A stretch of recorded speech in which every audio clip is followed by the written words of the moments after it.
Eh bien voilà, bonsoir, eh bien bravo Nine la caméra. Oh, c'est ici que ça se passe ma grande, hein, voilà. Bonsoir à toutes et à tous, bienvenue dans ce nouveau petit live Puissance Park. Il n'y a pas que moi ce soir, bien entendu, il n'y a pas que ce joli rideau à regarder pour cette soirée Puissance Park pour le coup, bah non, puisque je suis rejoint par notre cher, notre fameux, l'indémodable Jean-Marc. Coucou Jean-Marc. Salut Greg, indémodable, ça reste à vérifier, je ne sais pas. Ah bah non, t'es pas démodable. Regarde, t'as du fine merch sur toi. Alors bon, maintenant c'est du merch vintage. Ah oui, c'est mais du merch ultra collector, vu que ça n'est plus en vente dans notre boutique. Bah là, pour mais le coup, nous gardons la grande roue du forçage pour plus tard. Oui, voilà, exactement. Ça garde pour plus tard. Faut juste que je garde à l'esprit qu'il faut pas que je clique sur le mauvais bouton parce que vu que je suis de l'autre côté, les presets sont conçus pour que l'animateur soit de l'autre côté de la table. Côté. C'est bien. Comme voilà, c'est ça. Donc il faut que je désapprenne. Bonjour la chaise vide. Il faut que je désapprenne tout en fait. Tout le monde dans le chat dit bonjour à la chaise vide. Merci.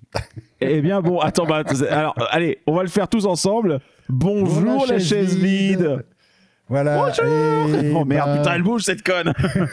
on a déjà 25 personnes qui sont arrivées dans le chat. Donc bonsoir à toutes et tous. Ce coup-ci, on a décidé de parler un petit peu d'actu. On a décidé de faire un truc en premier lieu, c'est de se débunker nous-mêmes. Oui, on a un peu de puissance débunk. Ouais, alors faire, pas grand-chose. Alors il y a un truc, on va commencer tout de suite. Il y a un truc, c'est si vous avez écouté l'épisode 138 consacré à Six Flags Great America, majoritairement animé par notre ami Max, il y a à un moment une petite confusion sur une série de coasters que je souhaitais rétablir. À savoir, Max parle de Raging Bull, l'hypercoaster de Byrne, qui date de 1999, et la façon dont il l'a présenté, on a l'impression que Raging Bull est arrivé après en copie de Titan et de Goliath, qui étaient respectivement Titan à Six Flags Over Texas et Goliath à Six Flags Magic Mountain. Or, c'est Raging Bull qui est arrivé en premier. C'est Raging Bull qui a été construit en 1999 sur le terrain de Great America. Mais ce qu'il faut se dire, c'est que 1999, c'est une année complètement dingue pour Bolliger et Mabillard. Parce qu'en 1999, faut pas oublier qu'ils ouvrent Apollo's Chariot, à Busch Gardens Williamsburg, Raging Bull, à Six Flags Great America, Incredible Hulk, à Islands of Adventure, Dueling Dragon, donc Fire and Ice, c'est deux coasters inversés aussi à Islands of Adventure, le Georgia Scorcher, donc le stand-up de Six Flags Over Georgia, Afterburn, qui à l'époque était thématisé Top Gun, à Carowinds, Medusa à Six Flags Great Adventure et Batman à Six Flags Over Texas. Donc c'était une année très chargée pour Bolliger et Mabillard. Bolliger et Mabillard, ils ont une capacité de production limitée. Donc il faut se dire que tous ces coasters-là avaient été commandés 2, 3, voire 4 ans avant. Et c'est vrai qu'on dit dans le métier que Bolliger et Mabillard, grosso modo, si tu veux un coaster, faut s'y prendre 5 ans à l'avance. Bolliger et Mabillard, c'est un petit peu le Mercedes du coaster. Donc c'est même carrément la Bugatti du coaster. Voilà. Si tu vas parler. Ouais, voilà. les mecs, effectivement, te font le truc aux petits oignons. Ça innove pas des masses, mais effectivement, ouais, vraiment, l'analogie tient à 2000%. Voilà. Et donc du coup, il y avait déjà d'autres coasters en commande pour les années 2000 et 2001 pour les parcs Six Flags chez Bolliger et Mabillard, mais il y avait d'autres parcs aussi qui avaient passé des commandes. Donc ce qui voulait dire que répéter ce qui avait été fait avec Raging Bull à Six Flags Great America en 1999, dont on peut se mettre d'ailleurs le petit POV en attendant, histoire d'illustrer. Ouais, bah attends une seconde, je vais balancer ça. Hop, c'est parti. Voilà, donc Raging Bull est donc installé dès 1999. C'est un beau bébé qui avait quand même coûté 25 millions de dollars à l'époque. C'est un beau bébé NM. Beau bébé NM.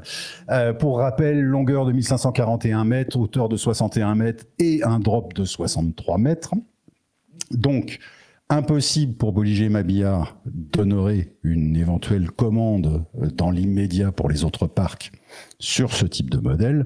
Donc Six Flags s'est tourné vers Giovanna qui était accoquiné avec Intamin et Bolliger et Mabillard quelques années auparavant. Donc ils vont créer Goliath pour Six Flags Magic Mountain en 2000, donc l'année suivante. Et Goliath, il est un peu plus court, mais il est plus haut. C'est-à-dire que Goliath, il fait 1171 mètres de long, mais il fait 71 mètres de haut. Là, Greg commence déjà à avoir des papillons dans le compteur et se dit mon oreille rien interne qu'à dire ne ça, j'ai déjà envie de jamais. dégoupiller, tu vois, donc c'est parfait, quoi, voilà. Non, mais ce qui est dingue, c'est que par exemple, le drop de Goliath à Magic Mountain, il est faramineux, il va un peu sous terre. En plus, tel qu'il est implanté maintenant, il passait au milieu de Colossus, hein, plus ou moins. Donc c'est encore un coaster de parking. C'est pas très vilain, mais ce qui va se passer l'année suivante, en 2001, c'est la construction de Titan, à Six Flags Over Texas. Et ce n'est pas la copie conforme de Goliath. C'est presque la même chose. Je vais faire une analogie qui va te faire plaisir, mon cher Greg. C'est presque la différence entre le SLC et le SLC Extended. D'accord, c'est limite, oui, ça se joue à une hélice près, ça quoi. Ça se joue à une sorte. spirale près, c'est-à-dire que après la grosse bosse parabolique qui intervient après le deuxième drop, sur Goliath, il y a un grand virage relevé qui monte directement dans la zone de frein. Sur Titan, tu as une spirale montante avant d'atteindre la zone de frein, ce qui permettait un peu au train de ralentir et de ne pas aborder la zone de frein à pleine balle. En revanche, ce qui se passe après, c'est... Moi, j'ai pas un amour immodéré pour, en tout cas, Goliath, parce que il y a une spirale de fin qui est tellement intense que t'es limite voile noire, quoi.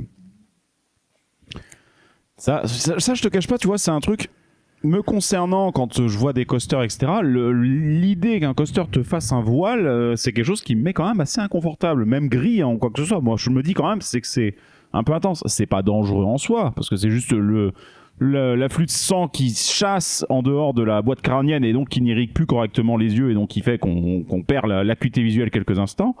Mais me concernant, j'avoue que c'est pas une sensation que je recherche, tu vois. Non, c'est pas vraiment agréable, hein. On n'est pas non plus des pilotes de chasse surentraînés.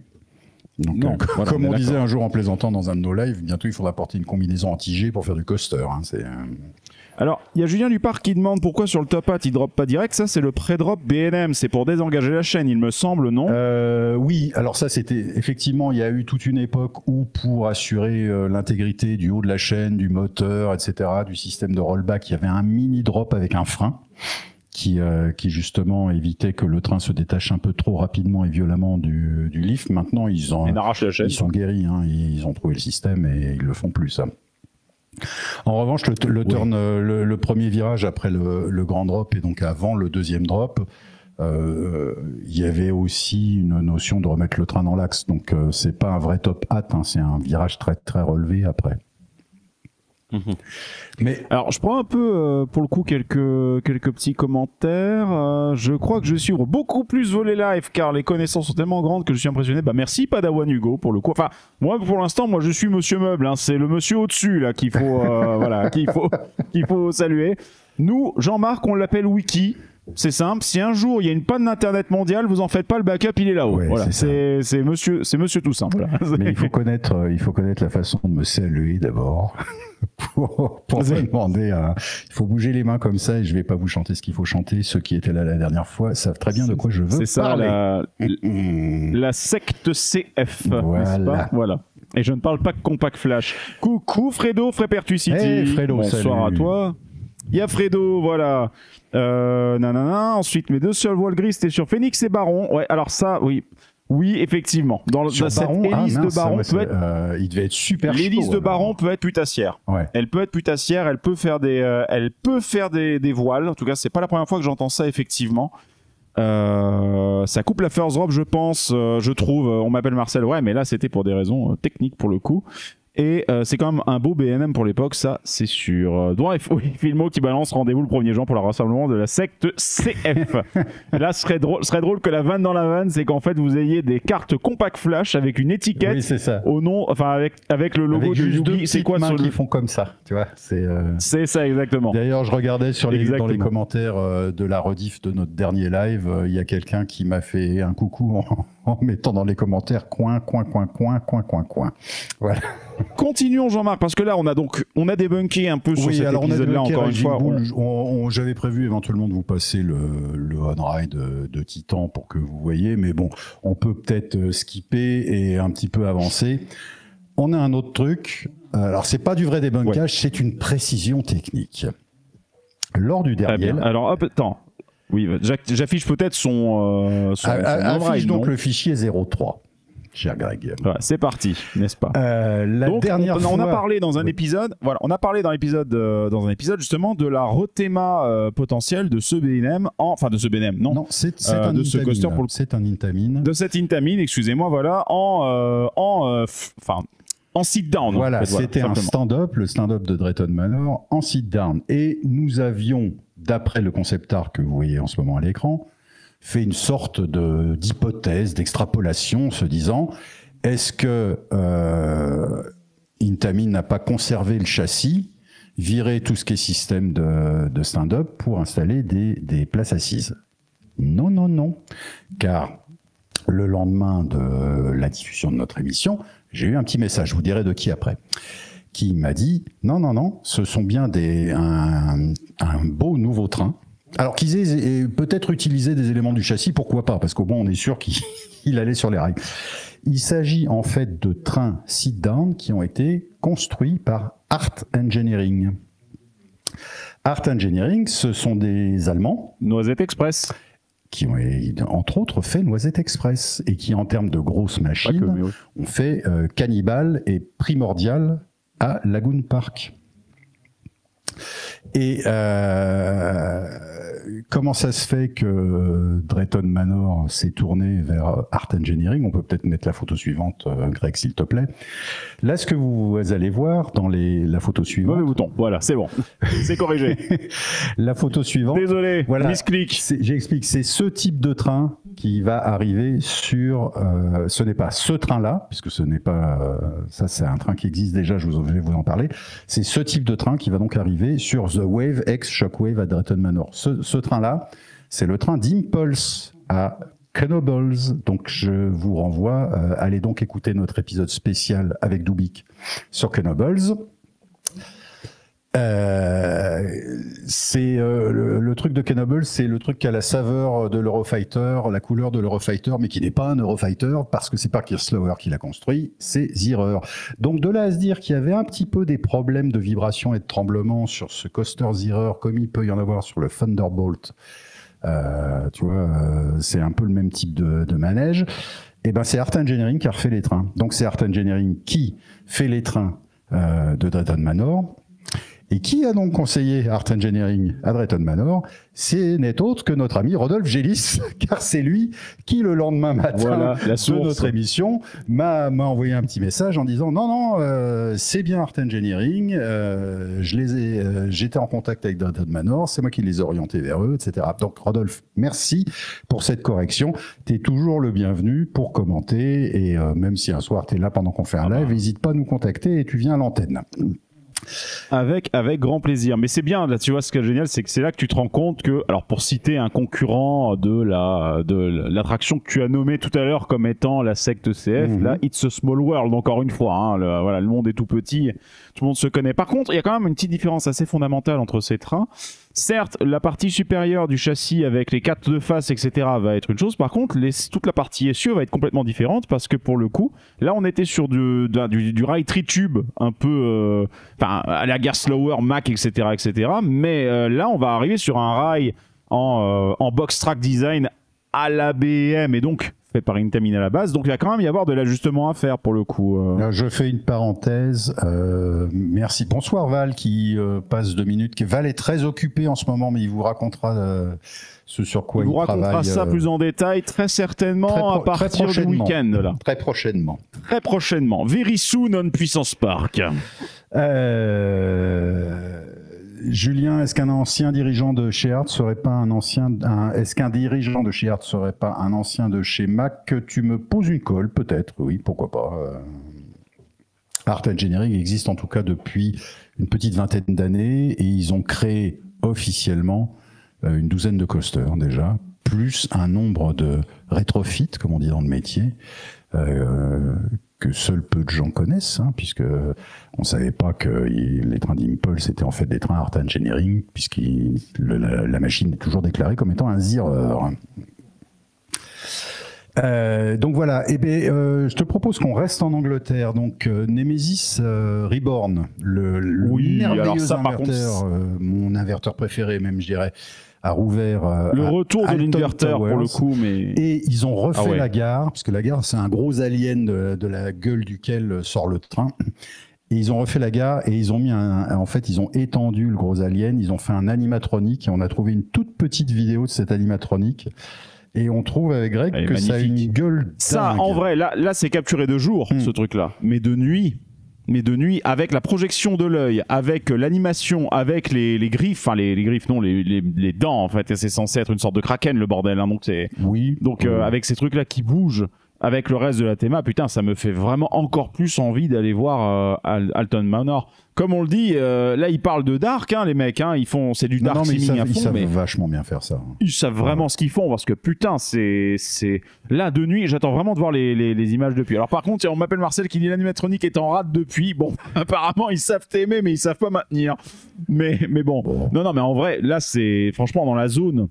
Avec les éclairages certainement qui risquent d'être un peu rouge sang sur les voies, enfin ça risque d'être un truc de fou. Non, je pense que ça doit avoir énormément de gueule. Tiens, Julien Duparc qui nous précise, et pour information, ils sont également chargés des papillons à Nigloland. Les papillons qui est la nouvelle incarnation de l'ancien manège des dragons. Alors pour le coup, il parle de Art Engineering encore pour le coup, mais oui, bien sûr, oui, je pense pardon. Je fais un petit bond en arrière. Et il y a pas de souci. Mais oui, ils ont fait. Attends, le Art Engineering du coup, ils ont fait le BA Express à Europa Park. Bon, c'est un tout petit. Oui, c'est des tout petits trucs. Duplo, Dino Coaster à Legoland Resort. Je vais pas tous les citer. Noisette Express, bien entendu. Canada's Wonderland aussi, il y a 2-3 trucs. Non, ils ont une douzaine de coasters comme tu disais tout à l'heure. Mais ils ont quelques trucs. Ils ont quelques modèles en stock aussi. Donc bon, on verra bien ce que ça donnera. Alors. Et tiens, on disait ancien de chez Mac et on va revenir un peu chez Mac parce que enfin on connaît la date d'ouverture du nouveau coaster du Prater de Vienne. J'ai cru que tu allais parler de Voltron. Là. Je suis tellement en PLS. Je suis tellement en PLS avec ça. Oui, c'est.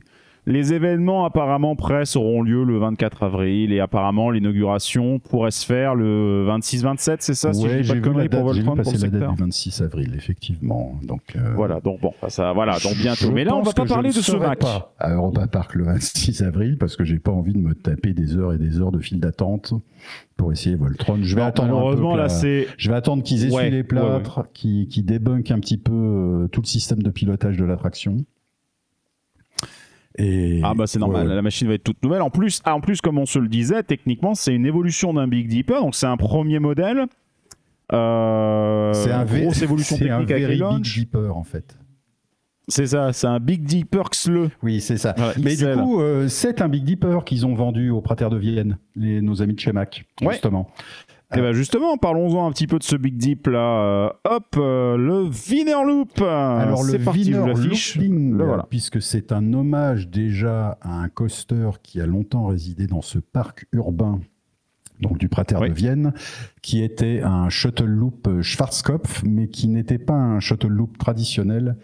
Shuttle Loop traditionnel, vous pensez à Psyche Underground, pour citer son nom actuel, donc à l'origine le Sirocco. Psyche, Montezuma Revenge, ce genre de truc, quoi. Là, vous imaginez à peu près la même chose, sauf que vous repliez le machin sur lui-même, vous faites passer toute la partie gare et flèche arrière à travers le loop, et vous réunissez les deux flèches. Donc ça a une configuration au sol un petit peu en forme de larme, triangulaire, avec les deux flèches qui se rejoignent. Donc ça, c'est le Wiener Looping original, qui a longtemps exercé à Flamingo Land, en Angleterre, et maintenant qui est en Amérique latine. Donc le nouveau coaster du Prater va... le Prater, pareil, c'est un endroit, c'est urbain, donc il faut y aller au chausse-pied. Donc ils ont quand même réussi à rentrer une piste qui fait presque 520 mètres de long. Le bidule a une hauteur de 31 mètres, ce qui est quand même pas dégueu, et un angle de 90 degrés, donc on est beyond vertical. Pour une vitesse de 80 km/h, donc je pense que ça va bien envoyer. Et surtout, c'est enfin le 3e modèle de Big Dipper qui est vendu, puisque le premier fut... Après Lost Gravity à Walibi Holland. Lost Gravity à Walibi Holland a été le premier. Dynamite à Freizeitpark Park Plauen en Allemagne a été le 2e, donc j'allais dire second, mais non, on peut plus dire second à partir du moment où il y en a un 3e. Donc c'était le 2e. Le 3e sera donc le Wiener Looping au Prater de Vienne, donc ouverture prévue en septembre prochain. Comme ça reste vraiment un modèle. Ça reste un modèle. Et... Oui. Le Prater étant ouvert pratiquement toute l'année, il y aura des grosses inversions. Il y a une espèce de grosse inversion qui va faire un gros hang time de 3 ou 4 secondes quand même. Donc, oui, c'est ce que je voyais en fait. Ils ont fait un looping énorme, un looping allongé à l'horizontale. Donc ça va leur permettre de faire un gros hang time. Il va passer au-dessus des autres attractions, dont le train fantôme d'origine du parc. Il va évidemment passer au-dessus des allées. Il est pas très loin du Mega Blitz, qui est le Family Coaster Plus, qui a été installé par Vekoma. C'est un Mark 700 assez compact. Ouais.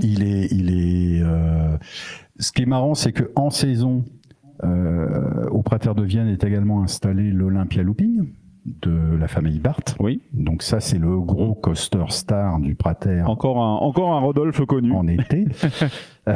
Qui lui-même vient à Londres au Winter Wonderland en hiver, évidemment. Donc si vous n'avez pas la possibilité d'aller au Prater de Vienne en été, allez donc au Winter Wonderland en hiver. Le Olympia Loop. Alors il s'appelle pas Olympia Looping, il s'appelle Munich Loop ou un truc comme ça quand il est en Angleterre, parce qu'ils n'ont pas trop le droit avec le Comité international olympique d'utiliser ce nom-là. Bon, c'est une merveille, Schwarzkopf. Mais revenons-en. Marque déposée. Pardon. Marque déposée, le logo olympique pour le coup. Mais il y a des questions intéressantes pour le coup là, effectivement, sur notamment en fait la différence entre Big Dipper et Striker. De Arnaud d'ailleurs, coucou Arnaud, coucou EP Forever. Hey, coucou. Sur la capacité du train ainsi la modernité du parcours. Je pense qu'il y a peut-être d'autres choses qui différencient les deux. Je me demande si un Striker, ce serait pas également un coaster qui serait doté d'options différentes, notamment peut-être les launch, peut-être avec des trucs un peu plus poussés comme ça, mais également peut-être au niveau de la compacité, parce que les Big Dipper généralement sont des empreintes au sol relativement courtes. C'est le cas pour Lost Gravity et ça semble être le cas ici pour le Prater, ouais. Là où le Striker semble peut-être s'étendre un peu plus. Maintenant, je dis ça, c'est une pure supposition. Non, mais c'est une hypothèse qui se tient très très bien, hein, de toute façon. Ça se pourrait, parce qu'après, Arnaud a parfaitement raison sur un point aussi, c'est que techniquement les trains se ressemblent énormément, hein, on va pas se mentir. Il y a les deux en débord de part et d'autre, plus les deux centres, donc on est 4 de face. Le nombre de personnes à bord du train, effectivement sur Voltron, je crois qu'il y a plus de voitures que ça hein, sur le train, mais enfin par entre guillemets train, mais sinon du reste, effectivement, je pense que ça va peut-être se jouer sur les options et le mode empreinte au sol, quoi. En vrai, bon, après. Me concernant, c'est vrai que chez Mac, j'ai un peu l'impression quand même que maintenant qu'ils ont leur plateforme Mega Coaster, en réalité, ils te foutent les rails Tritube. Je ne sais pas, tiens, question, est-ce qu'il y a des variations de largeur de rails?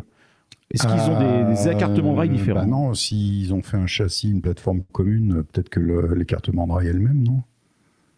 Théoriquement, oui. Maintenant, oui, après, va savoir, pour porter des trucs... Maintenant, bon, en tout cas, l'idée là, c'est que, mon avis, ouais, en fait, c'est que tu customises avec ton véhicule dessus et va changer le type de design derrière, quoi. Mais c'est marrant de se dire que techniquement parlant, faudrait voir l'enveloppe de sécurité, mais les véhicules de RTH pourraient très très bien tourner là-dessus, tu vois, en réalité. Je voudrais répondre à Val, justement, qui c'était bien le Wiener Looping ou plutôt merdique, car si c'est le deuxième cas, il avait tout à fait sa place en Amérique latine. Encore une petite blague de cabinet signée Valentin. Merci Valentin. Non, c'était vachement bien, parce que imagine... l'intensité du launch façon Sirocco ou Montezuma, avec en plus des virages ultra compacts, et il était système à pneus. Donc il était lancé en fait. Il partait en arrière, en avant, en arrière, en avant, et après.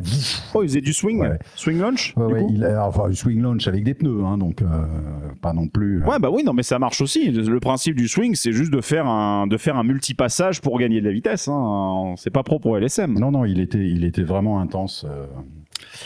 Theme Park Suisse qui va au Prater à Vienne en mai et après il va à Energylandia. Bah écoute, beau voyage, c'est super. Il serait arrivé l'année dernière, j'aurais fait il n'y a pas plus Prater. Bah oui. Effectivement. Ah bah très beau programme. Est-ce qu'on continuerait pas éventuellement Pardon ? Est-ce qu'on continuerait pas éventuellement avec toujours du Mac Product là ?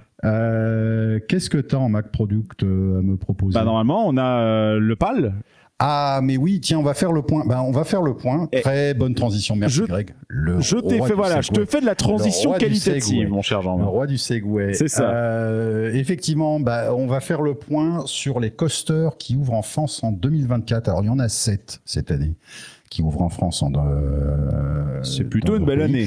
Alors, il n'y a pas que de la grosse bécane. Hein. Des grosses bécanes, il n'y en a que 2. Et le premier, effectivement, c'est Fjord Explorer. Donc, le water coaster qui va être installé au PAL par nos amis de Mac avec la grosse cascade, c'est super joli. Ah bah oui. Mais je suis curieux d'aller le voir en action parce que j'ai l'impression que la partie coaster a l'air un petit peu plus étendue que celle de Walibi. Alors que Niglo.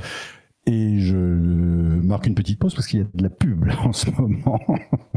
Pour moi de mon côté. Ah d'accord, ok. Bah tiens, on va en profiter pour saluer un petit peu tout le monde qui est arrivé. La joie qu'il y a le Parconaute. Ah bah je t'avais pas salué tout à l'heure, donc coucou à toi.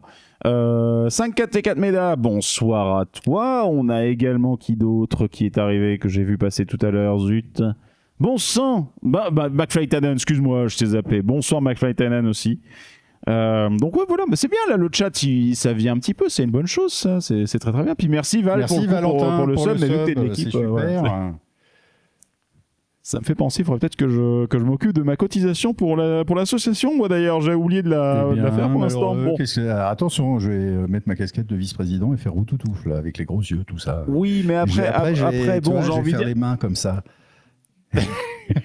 Après, j'ai envie de dire, ça va. Tu sais très bien, on ne révèle pas.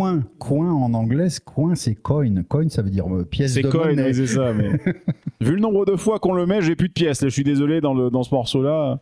Mais non, par contre, bon, mais tu sais qu'ensuite, vu ce que je vous ai montré à toi et à Val, là, pas plus tard que cette semaine, bon, il y a peut-être de l'investissement qui devrait permettre de faire de l'image un peu différente à l'avenir. Mais les gens qui ont vu notre dernière story ce soir, peuvent peut-être se rendre compte qu'il y a un truc nouveau dans notre matériel technique. Voilà. Exactement, surtout que lorsque cette story était tournée, j'étais tout seul. Et voilà.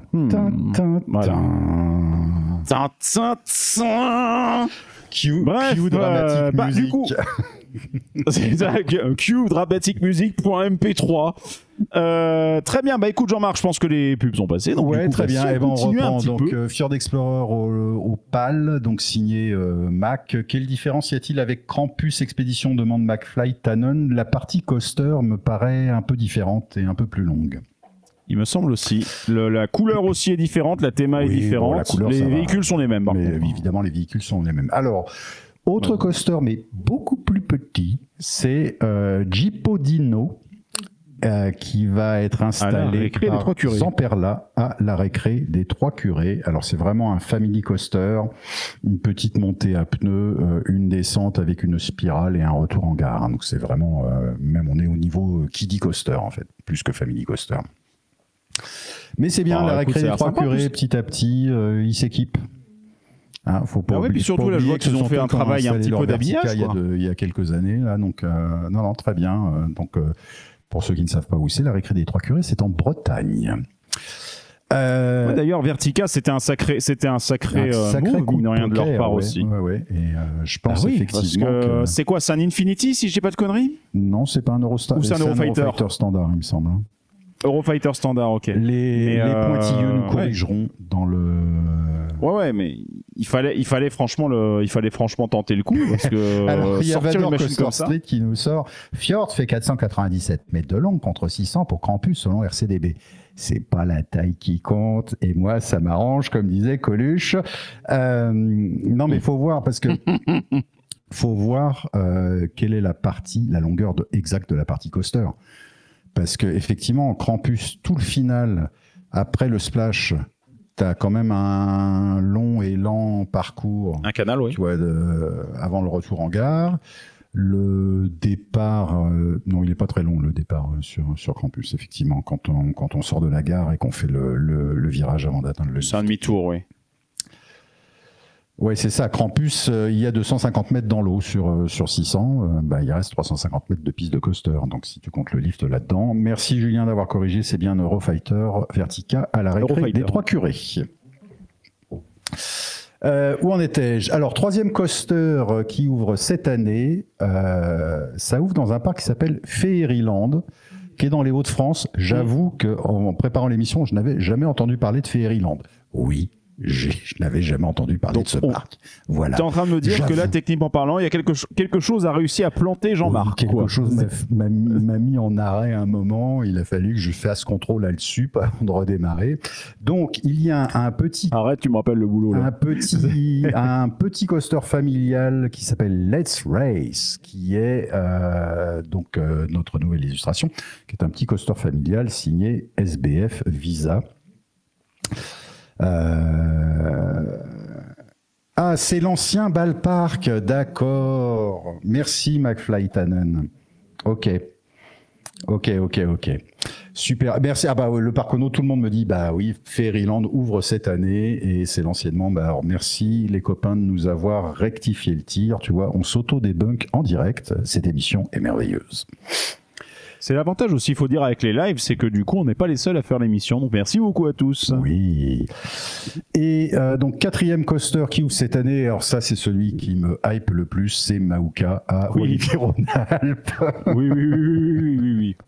Oui, t'es pas le seul à être hypé par celui-ci, parce que là, en plus du fait que le coaster, on a une belle nouveauté qui arrive là-bas, mais en plus, c'est une première hémisphère nord pour le coup. Puisque l'original a été construit avec beaucoup à de questions. Sydney en Australie. Exact, avec c'est pas que première en Europe, c'est première dans l'hémisphère nord pour le coup. Mais le truc, c'est que là, il y a beaucoup de questions quant au coaster, quant à son confort. Donc, on va voir ce que Intamin a fait pour corriger la copie, justement, du Big Dipper de Luna Park. Luna Park à Sydney, pour le coup, si je dis pas de conneries. Oui, c'est ça. Également. Mais Maouka, il est beau.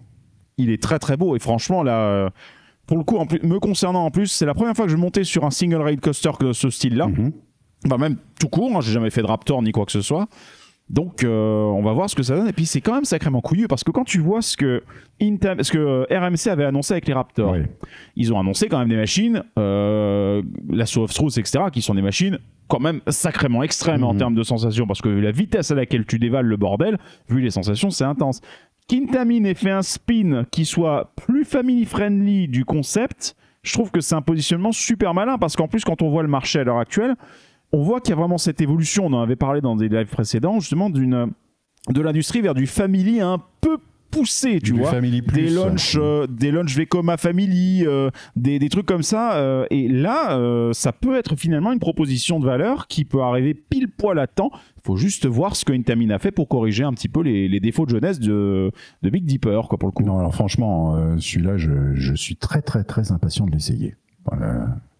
Ouais, très très hâte de poser mon cul dessus. Ensuite, en plus, bon, là, moi, j'y suis allé pendant le chantier Olivier-Rhône-Alpes, donc je l'ai vu se monter et il est beau. Tu vois, donc j'ai hâte de le voir tourner, j'ai hâte de le voir avec le décor, la thématisation, etc. Et non, j'ai vraiment hâte d'essayer. Et puis c'est une telle nouveauté pour la France que c'est génial, comme. Bah c'est très bien, c'est vraiment très très bien parce qu'en plus ce double top hat il est pile poil mis en valeur comme il faut. Après on va voir ce que ça donne, hein. Mais Olivier-Rhône-Alpes, décidément c'est vraiment un parc, il faut le foutre sur les radars. Je veux dire, il faut l'avoir sur les radars quand on fait un tour de France des parcs d'attractions. Il a une proposition de valeur qui est vraiment top, hein. Et là franchement avec ça, tu prêches un converti, hein. Moi je défends ce parc depuis des années, donc Non, Allez, on enchaîne. Le coaster suivant à ouvrir en France sera donc Spinning Coaster, qui ouvre à Didiland. Et c'est encore un SBF Visa, bah dis donc. Bah oui, c'est le traditionnel spinning SBF Visa, comme il y en a un petit peu partout, comme il y en a à Denlis, comme il y en a à Winoland. Voilà, la mer de sable, ils en ont aussi. En ont aussi. Voilà, c'est ça, c'est ce petit modèle-là qui arrive donc à Didiland. Didiland, c'est en Alsace. Ensuite, le suivant, alors c'est un petit peu une curiosité parce que pareil, le parc n'apparaissait pas nécessairement sur nos radars puisque le parc, c'est le Jardin des Bêtes en Occitanie qui ouvre un petit train de la mine de chez Zierer. Donc ce n'est pas ce coaster-là, c'est une photo d'un modèle similaire qu'on vous présente en illustration, puisque le train de la mine du Jardin des Bêtes est actuellement en cours de construction. Donc pareil, un nouveau petit gobelet, c'est, tu vois, pour les putes à crédit, c'est l'initiation, c'est un crédit en plus. Voilà. Là, c'est l'initiation coaster, donc bon, c'est sympa. On prend quelques petits commentaires peut-être tant qu'à faire, hein, si tu veux, en attendant un petit peu. Il y a la Fearless qui balance que RMC a dû dépenser sans compter pour les Raptors, et ça, je dis oui, je valide. Je valide totalement cette vanne. Oui, et voilà. Comme dit Vador, on est toujours dans l'attente du fameux T-Rex qui est le Raptor XL, quoi. Mais la question, je me pose quand même une question. Est-ce que... Enfin, le T-Rex a été annoncé à peu près en même temps que le Raptor, que le modèle du Raptor. Absolument, oui. J'ai l'impression qu'il n'y a pas de marché pour ce genre de machine en fait en ce moment. Parce que le Raptor a l'avantage d'être ultra compact, ce qui joue aussi sur son truc. Il est vertical, il monte à 40 mètres si je dis pas de conneries dans les modèles. Il va jouer justement sur les enchaînements qui se font à pleine balle. Le Raptor répond peut-être à une question justement d'avoir quelque chose qui puisse tenir dans des emplacements, encore une fois, de coaster qu'on dégage, ou alors des petits emplacements, des petites empreintes au sol, là où peut-être qu'un T-Rex ne le fait pas, et le T-Rex est peut-être en concurrence directe avec des machines avec peut-être un peu plus d'options aussi. Oui, parce qu'un T-Rex, il y a peut-être des choses qu'on ne peut pas faire. Cours de capacité horaire sans garantie. Le T-Rex étant un gros modèle, je pense que les parcs doivent attendre de ce type de machine une certaine capacité horaire. Et le problème principal qu'on trouve sur le Raptor, c'est son débit. Et l'un d'entre vous dans le chat disait, ce qui me fait peur aussi pour Maouka, ce sera le débit horaire. Donc il faut voir comment ça va être géré. Donc peut-être que RMC, pour l'instant, n'arrive pas à en vendre parce qu'ils doivent se dire peut-être qu'on n'a pas le débit horaire d'une grosse machine que pourrait proposer Intamin, Mac ou Bien-Aime. Alors, on est peut-être un petit peu sur cette réflexion.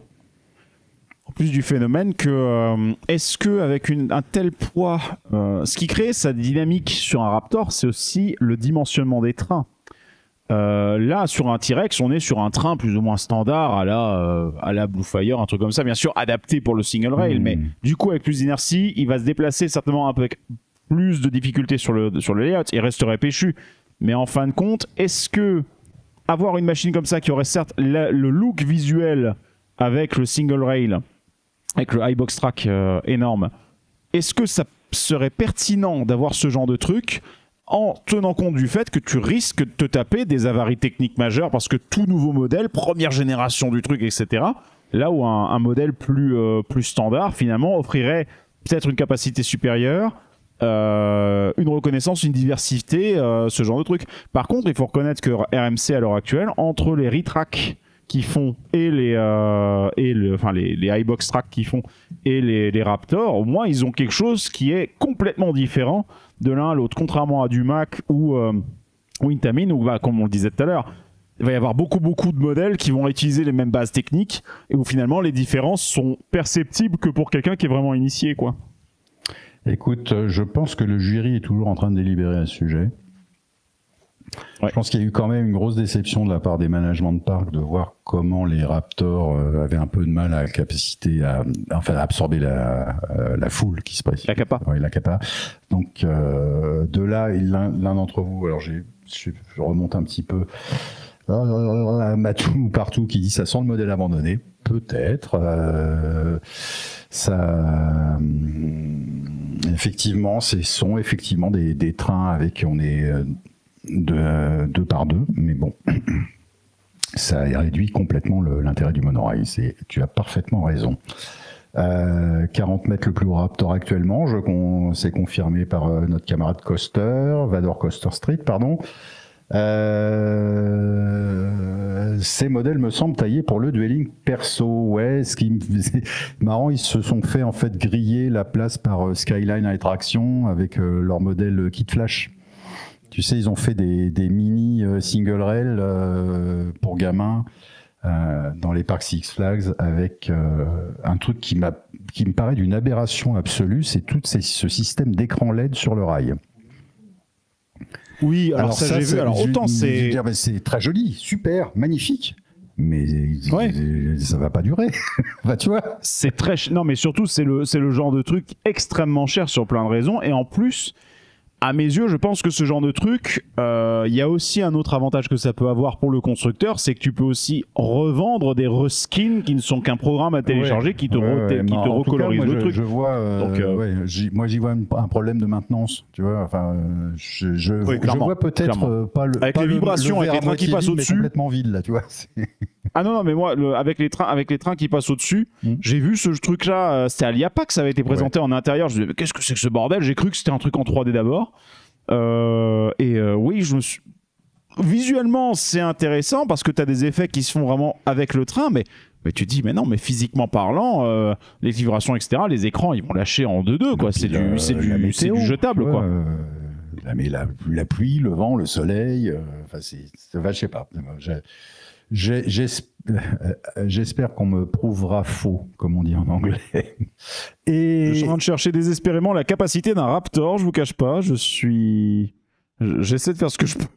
Oui, merci Greg.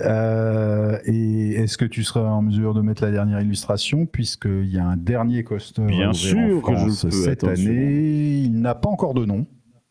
Enfin, j'ai vérifié aujourd'hui, donc il n'y avait pas de nom. Et c'est un mountain coaster qui va ouvrir à Font-Romeu, dans les Pyrénées. Donc là, j'ai mis une illustration de Sunkid parce que je n'ai pas trouvé qui était le constructeur de cette machine. Peut-être que des gens dans le chat le savent, mais moi, je ne l'ai pas trouvé. Un parc apparemment qui suivrait peut-être un petit peu l'exemple de déjà de Bellward qui a foutu des Alpines en dueling avec comment il s'appelle déjà, bon sang, Dawson Duel. Oui, absolument. Et puis l'autre parc, je suis retombé sur la vidéo de Dubik qui parlait c'est du parc qui a un booster, une espèce de booster installé en dur et qui a aussi un Alpine comme ça, un Vigan. C'était quoi ce parc? C'est en France. J'ai plus le nom. Le chat, aidez-moi pour ceux qui. Attends, qui a ouvert. Il n'y a pas un coaster à Winoland. Non, il y a un SBF Visa à Winoland. Il y a une pomme et il y a deux modèles de coaster. Il y a un Schwarzkopf, un Jetstar 1 qui est standing but not operating et qui n'opératingera certainement jamais. Et il y a un Jumbo Jet démonté sur des camions qui sont sur le parking. Non, il y a un coaster prévu à Winoland en 2025. Ce sera un train de la mine Vekoma. Oui, c'est ça. Qu'on attend avec impatience parce qu'ils nous avaient fait un joli coup avec comment ça s'appelle, le Pteranodon. Le Pteranodon. Et cette année, ils ouvrent un Magic Bike de Zamperla qui s'appelle le Pedalosaurus. J'avais suggéré donc ils étendent toujours la zone. Théma, quand j'ai revu le parc des Combes, c'est ça, le parc des Combes, Fearless. J'avais suggéré une théma pour la bûche dansante, mais on va voir si Geoffrey et Steve m'ont écouté. Allez, donc voilà, on a 7 coasters couvrent en France, c'est pas mal cette année. Surtout 2 grosses belles machines quand même. Deux grosses belles machines, effectivement. Après, écoute, c'est bien, ça continue à se développer, c'est une bonne chose. Après, moi, j'attends aussi l'année prochaine. Il y aura un petit truc sympathique, un petit Mac Product du côté du Futuroscope. Voilà. Voilà, bon, oui, on dit ça, on dit rien. À propos de Futuroscope, l'un d'entre vous posait la question, est-ce qu'on sait si les wagons vont se remettre à tourner? On ne le sait pas pour l'instant. On n'a aucune idée. Aucune idée sur Objectif Mars. Donc, on ne le sait pas. Pour l'instant, ils jouent la carte de la sécurité. Ils maintiennent les voitures en Formule fixe. D'ailleurs, effectivement, on confirme ce qu'on avait dit la dernière fois en live. Le nouveau coaster de Drayton Manor n'est pas un spinning. Mais il y a bien des allers-retours avec boost et lift à pneus, etc. Donc, vous pouvez aller, si vous avez raté cet épisode, je vous conseille d'aller voir sa rediffusion sur YouTube. Tiens, à propos d'auto-promo, j'en profite pour vous dire que donc on est aujourd'hui le 26 mars, le vendredi 29 mars sort sur YouTube l'épisode complet Frépertuis en hivernage. Donc vous avez pu voir quelques extraits au cours des 10 semaines qui viennent de s'écouler. Donc là, l'épisode complet sort ce vendredi. On précise peut-être qu'il n'y a pas que ce que vous avez vu dans les stories, il y en a plus. Voilà. Puis surtout, c'est en vrai format paysage, quoi. C'est un format 16/9, c'est une vraie vidéo d'une vingtaine de minutes, si je dis pas de conneries. Un petit quart d'heure, quoi, grosso modo. Un petit quart d'heure. Un quart d'heure, voilà, un quart d'heure, 20 minutes. Vous avez vu 5 extraits de 50 secondes, 6 extraits de 50 secondes. Là, vous verrez la version. Une petite douceur à se mettre sous la dent pour ce vendredi. Voilà. Et ça inaugure un truc plutôt sympa, et ça, vous découvrirez au fur et à mesure les épisodes du podcast au mois d'avril. Et pour tout savoir sur Puissance Park, il y a une seule et unique adresse, c'est www.puissancepark, tout attaché et au pluriel, parc au pluriel, .fr, puissancepark.fr, voilà. Et voilà. Avec notre site web, il y a également notre Discord. Et j'en profite et donc, au passage pour saluer nos modérateurs du Discord qui sont là dans le chat. Je vois Filmo, je vois Vador Coaster Street. La fine équipe n'est pas au complet, mais je pense qu'ils sont... en tout cas, les gens, on les remercie encore une fois parce qu'ils font un boulot super. De bien intervenir, d'animer les chats des lives et puis surtout d'animer le Discord, mais alors de main de maître. Ils ont plein d'idées, ça n'arrête pas de bouger. Donc j'en profite pour annoncer 2 choses. Déjà, maintenant, il y a une nouvelle chronique qui s'appelle Puissance Park Hebdo, qui sort tous les mercredis à 18h30, uniquement sur le Discord. Donc si vous voulez suivre ça, il faut vous abonner au Discord.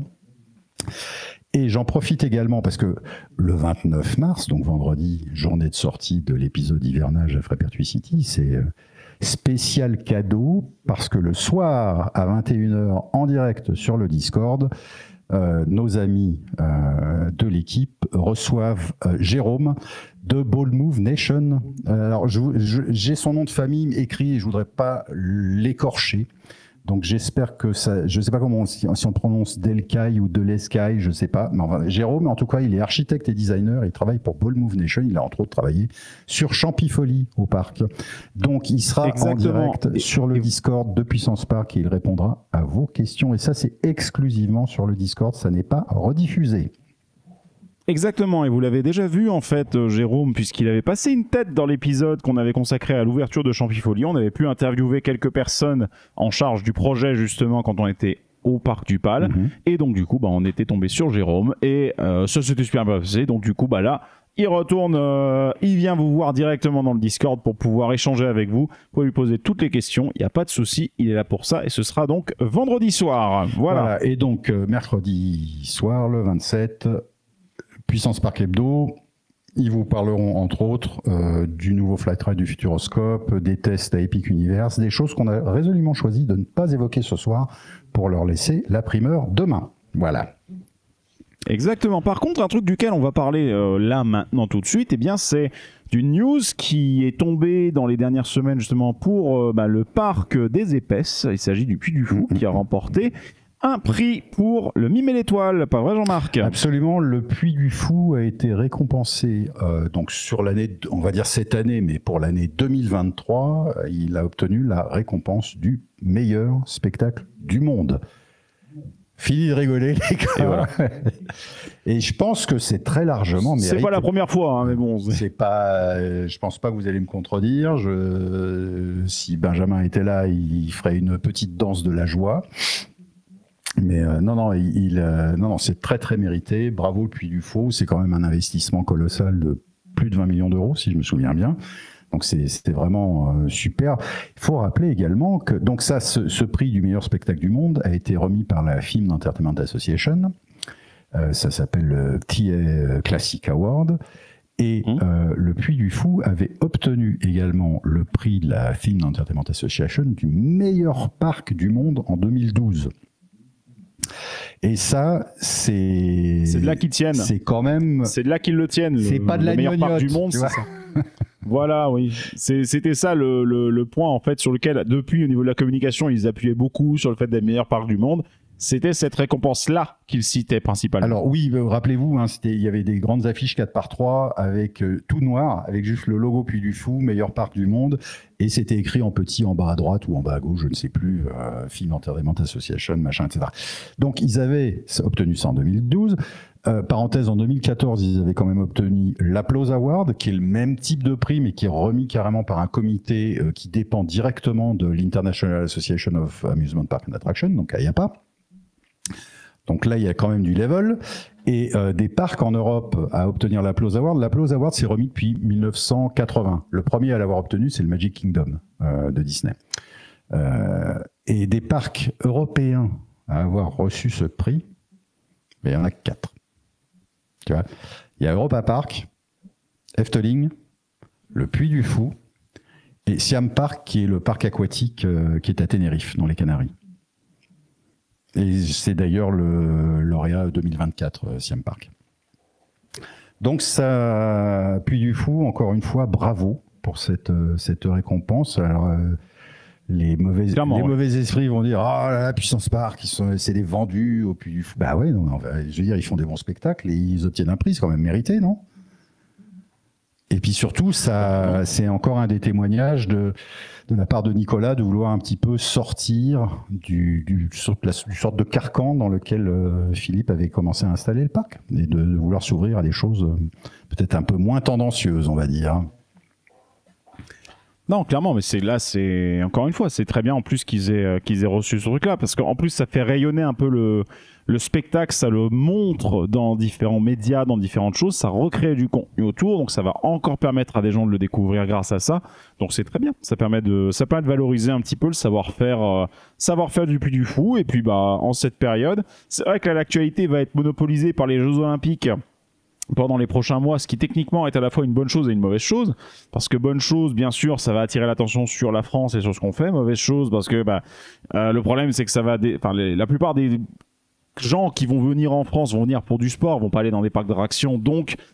Et que va-t-il se passer de la saison touristique en France là pendant cet été? On ne sait pas trop, parce qu'il y a peut-être pas mal de monde qui va se dire « Oh non, on va y avoir les Jeux Olympiques, on va peut-être délayer notre visite ». Donc on va voir quel impact ça peut avoir sur les lieux de divertissement je suis curieux que sont les parcs. Honnêtement, je ne fais aucune prévision, aucune prédiction, je ne sais pas du tout. En plus, le facteur, le Covid a été un tel truc important, en ce sens que du jour au lendemain, les parcs ont été fermés, donc il y a eu une saison morte.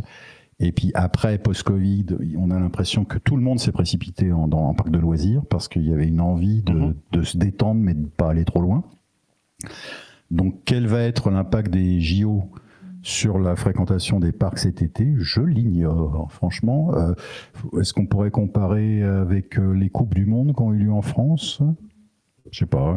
Le problème, c'est que la Coupe du Monde de rugby, la dernière Coupe du Monde, c'était Coupe du Monde de football. Ensuite, Coupe du Monde de rugby, pour le coup, c'est quand même un public qui est plus restreint. Coupe du Monde de foot, je pense qu'on peut comparer par rapport aux JO. Ouais. Ça me semble un peu de la même type d'ampleur, vu le nombre de personnes qui regardent.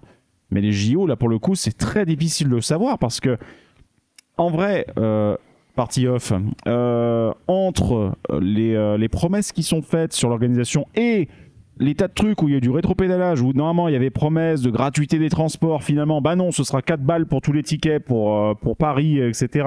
L'organisation où il y a des tas de choses qui devaient être prêtes, les lignes de métro qui ne le seront pas, enfin, il y a plein de choses qui font que, franchement, le succès de ces JO est franchement dur à prévoir ou à déterminer à l'avance, quoi.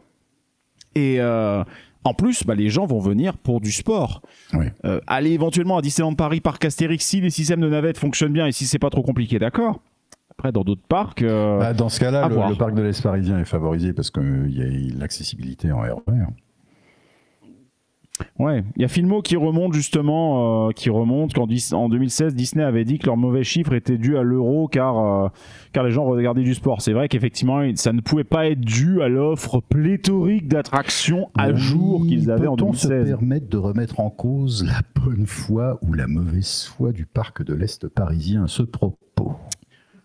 Je ne saurais dire. Je pense qu'un jour, on aura peut-être aussi des annonces ou des informations qui pourraient être fournies par le parc de l'Est parisien quant au succès absolu qu'est la nouvelle gamme de passeports annuels, mais on s'égare. Cela dit, je vois, on m'appelle Marcel qui dit la cérémonie d'ouverture des JO par le Puy du Fou, ça aurait eu de la gueule. Oui, mais carrément, ouais. Pour l'anecdote, la flamme olympique devrait passer à Nigloland. Ah, bah ça c'est sympa ça.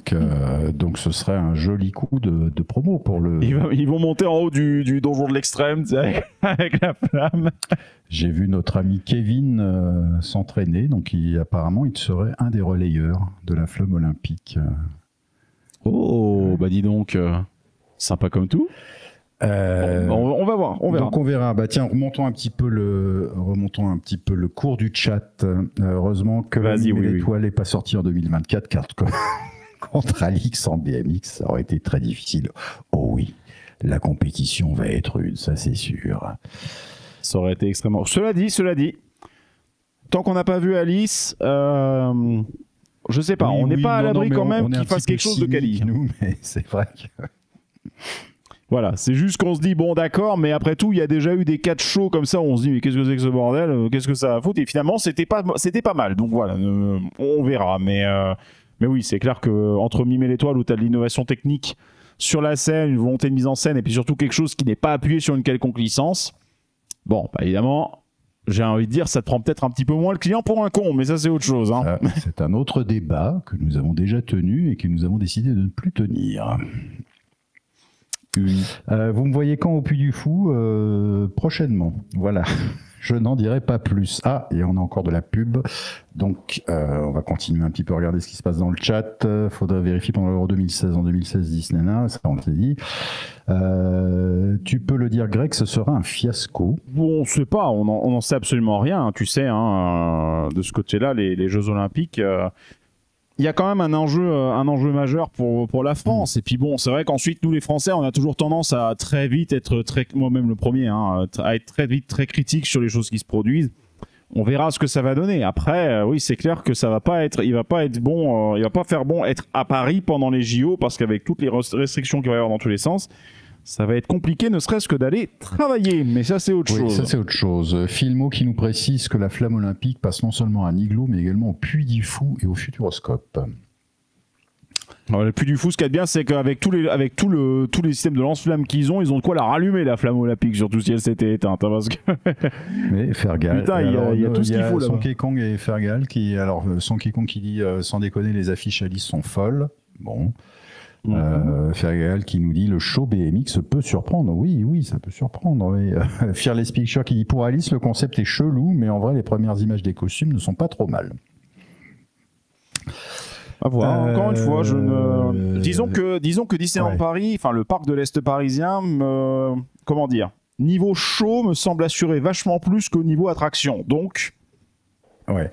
On va voir. Et Filmo qui dit Jean-Marc, je veux un live ou un podcast de 5 heures sur ton avis du Puy du Fou au minimum. Je pourrais déjà commencer parce que j'y suis déjà allé, mais il y a très très longtemps. Et j'en avais déjà une assez haute opinion. Donc j'ai hâte d'y retourner. Petite news pas officielle du Puy du Fou, il est au taquet, Filmo. Mais ils ne feront pas d'annonce. Le ballet des sapeurs s'arrête définitivement en juin et j'ai envie de mourir pour ça. Il y a peut-être des meilleures raisons de mourir, je dirais. Vador qui nous ajoute pour les BMX, il y a la mascotte de Quick. Moi, ce que je remarque au Walt Disney Studios, c'est que c'est vitesse 2 en ce moment sur l'extension, nous dit Julien Duparc. Alors pour le moment, les Walt Disney Studios, oui, pour y être allé avec quelqu'un qui disait justement comment c'était le parc, Nico Ciné qui disait comment c'était le parc de l'Est parisien. Ça m'arrive de passer encore une tête dès que je peux, puisque non mais t'as pas encore un passeport annuel, toi, espèce de traître. Moi, j'en ai encore un, mais il s'achève en juin et je compte pas le renouveler. Donc, pour le coup, voilà, hein, pour des raisons évidentes. Donc là, en ce moment, c'est vrai que comme on dit avec Midnight Illusion, pour le coup, c'est vrai que les Walt Disney Studios ont un sacré air de Wall Street. mais au sens propre. Oui, c'est Palisadeland, c'est pour ça. Oui, c'est ça. Là, c'est Euro Palisadeland. Donc bon, c'est particulier, quoi. C'est un goût particulier. Et ouais. Bon, bref. Enfin bref, on a bien digressé. Est-ce qu'on n'avancerait pas par hasard? Allez, on va continuer avec notre sommaire. Continuons Greg, avec Gronalund. De mettre l'illustration numéro 19. On va faire un petit bond dans le truc. Vous n'avez pas de souci, très bien. Hop, on va faire une vision satellite pour positionner un peu Gronalund apparemment, voilà, parce que c'est de ça que tu veux nous parler ce soir, Jean-Marc. Positionner Gronalund, donc qui est un de mes parcs préférés au monde. Voilà, je dis tout de go. Qui est le parc qui est à Stockholm même. En situation, c'est un peu comme le jardin d'acclimatation, c'est-à-dire qu'il est vraiment à Stockholm, quoi, le parc. Moi, j'étais à un hôtel. Il me fallait 45 minutes à pied pour y aller. J'ai même pas, comme il faisait beau. En plus, on longe les bras du fjord là. En plus, c'est verduré et tout. Non, Stockholm est une ville magnifique. Et donc, Gronalund, donc, est le parc d'attractions de Stockholm. Et le Gronalund, il est petit. Il est vraiment loqué de terrain. Et ils ont obtenu, il y a 2 ans, l'autorisation d'étendre le parc sur une zone qui était une zone de maintenance et de parking. Donc si vous regardez actuellement la photo satellite qu'on vous présente, vous voyez le parc qui semble être l'espèce de presqu'île en bas à gauche. Merci Greg d'avoir agrandi. En fait, le parc est en 2 parties. Il y a une partie, donc la partie principale, avec les coasters qui sont au bord de l'eau. Il y a la partie un peu boutique, zone familiale, où il y a un family coaster, etc., qui est entre donc cette partie principale et la grande route, qui fait la boucle. Là, je vais ne pas me risquer à lire les noms de la carte. Hein, je veux pas je sais bien que si le ridicule tuait, on serait pas nombreux sur cette planète, mais voilà. En revanche, vous voyez parfaitement la zone de parking tout au-dessus, qui va être la zone d'extension du parc. Donc ça veut dire que le parc va grandir de presque 40% sa superficie. Ce qui est assez génial pour eux. Parce que, alors c'est ça qui me plaît aussi à Gronalund, c'est qu'ils savent vraiment tirer parti de leur espace, qui est vraiment minimal, vraiment petit, vraiment minimal. Ah bah, syndrome de Phantasialand aussi, hein, pour le coup. Absolument. Voilà. Et donc du coup, tu vas pouvoir mettre là la 18, s'il te plaît, Greg. Yes. Donc voilà, sur ce parking, c'est ça que ça va être. C'est-à-dire qu'une toute nouvelle zone... Franchement, tu sais à quoi ça me fait penser, ce visuel, Jean-Marc? Tu sais, les maps sur Roller Coaster Tycoon 2, tu avais des fous. Il y avait un défi, genre faire un parc, mais sur une map qui faisait genre 20 par 20, tu vois. Il y a encore des défis. Il y a encore des défis, hein, on trouve des défis sur YouTube. Il y a un gars, je crois qu'il est allemand, qui s'appelle Marcel Voss, qui est un expert de Roller Coaster Tycoon 2. Mais c'est incroyable la connaissance de ce gars sur ce jeu, quoi. Il sait comment construire un truc pour que ça ait les bonnes stats, etc. Je pense que c'est sa vie, Roller Coaster Tycoon 2. Coup de chapeau à lui. Il connaît par cœur le fonctionnement du jeu, oui. Mais... Et donc voilà. Donc ça va être une expo universelle de la fin du 19e siècle. Donc va y avoir une petite tendance à la steampunkerie, hein, sur les bords quand même. Selon Julien Duparc, apparemment, c'est peut-être pas une erreur, c'est le même concept designer qu'en Cancan Coaster. Oui, absolument. Et donc, cette nouvelle zone, maintenant, il n'est pas encore annoncé de date d'ouverture officielle, hein, parce qu'ils ont eu quand même un sacré bras de fer avec la mairie, on leur a refusé le premier permis, il a fallu en refaire, etc. Donc ça a été assez compliqué pour le parc d'obtenir gain de cause. Je pense que ça va être magnifique. Le parc étant déjà tellement génial au départ, je pense que ça va être incroyable. Il ne va pas y avoir que le gros coaster que vous voyez, dont nous allons parler dans quelques instants. Il y aura d'autres attractions, évidemment. Et là, Greg, on peut peut-être partir sur l'illustration 17, puisque on est sûr que d'une chose, c'est que ce sera un launch coaster. Ça, on en est sûr, parce que qu'il sera relativement intense, qu'il sera ultra compact, et la rumeur, effectivement, dit qu'il se pourrait que ce soit un Vekoma Next Gen. Ce qui serait génial, franchement. Mais ça pourrait être vraiment... Franchement, c'est vraiment la renaissance de Vekoma. Il n'y a pas à chier, ouais. ils font vraiment du super travail Vekoma, depuis quelques années, ils se sont réellement sortis les doigts. Ça tombe bien, on ne peut plus les appeler Vekoma Caca maintenant qu'ils ont enlevé les doigts. Donc, non, je pense que ce coaster va être... il va flirter avec le sublime, comme presque toutes les attractions de ce parc. Parce qu'il y a la contrainte spatiale qui se transforme en démarche créative et artistique. Et ça, je trouve que Grönalund, qui jadis s'appelait Tivoli Grönalund, Grönalund s'en tire, mais magistralement. Ça, c'est-à-dire que il faut imaginer. Alors, pour ceux qui connaissent Blackpool Pleasure Beach, c'est vraiment un parc où il y a les attractions sont entassées les unes sur les autres. C'est très chouette parce qu'il y a une énorme densité. Et ben, Grönalund, ça évoque un peu ce type d'attraction. C'est un petit peu parc de bord de mer, sauf qu'il est au bord d'un bras de mer, c'est dans un fjord. Mais c'est fait avec un peu plus de goût, un peu plus de délicatesse, un peu plus de soin. C'est chouette, c'est propre, c'est chaleureux. Enfin, il y a une atmosphère à Grönalund que j'ai beaucoup de mal à décrire. En plus, c'est un lieu où ont lieu des concerts.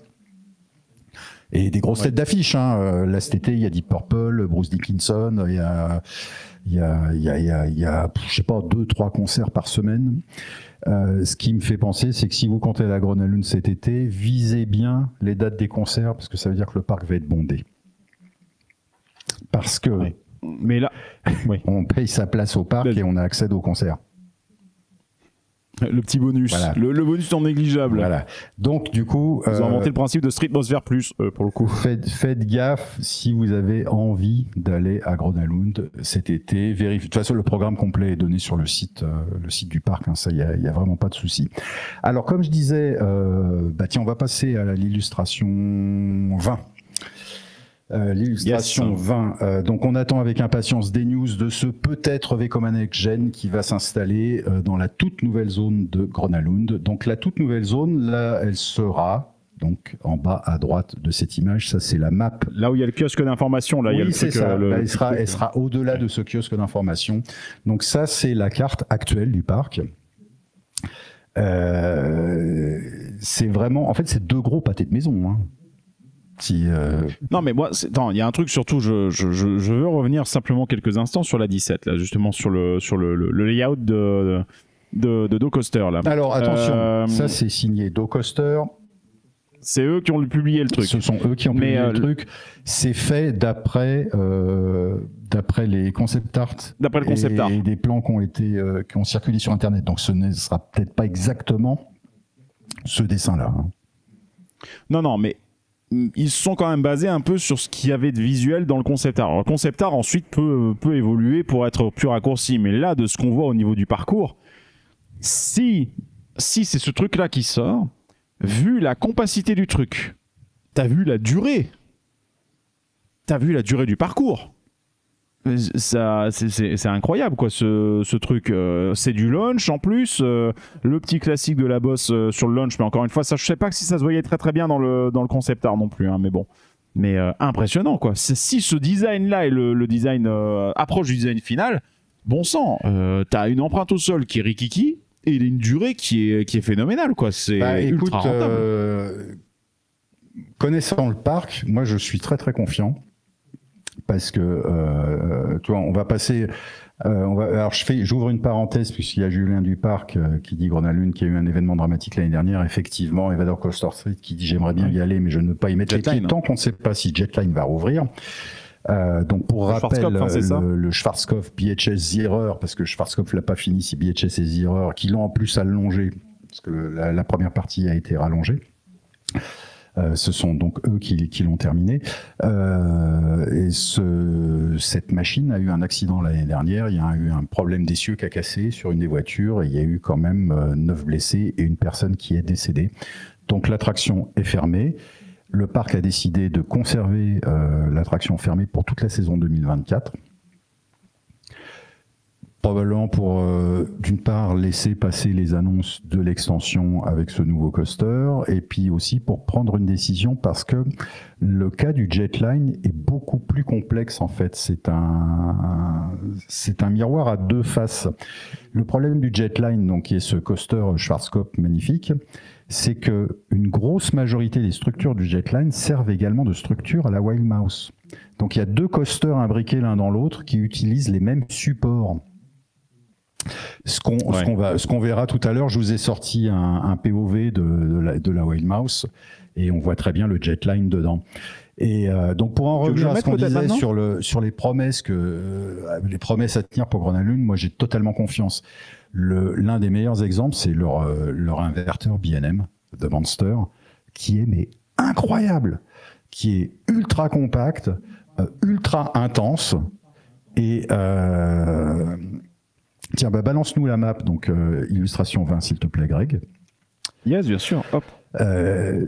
La voilà. Donc The Monster, c'est la dernière grosse attraction construite sur le parc.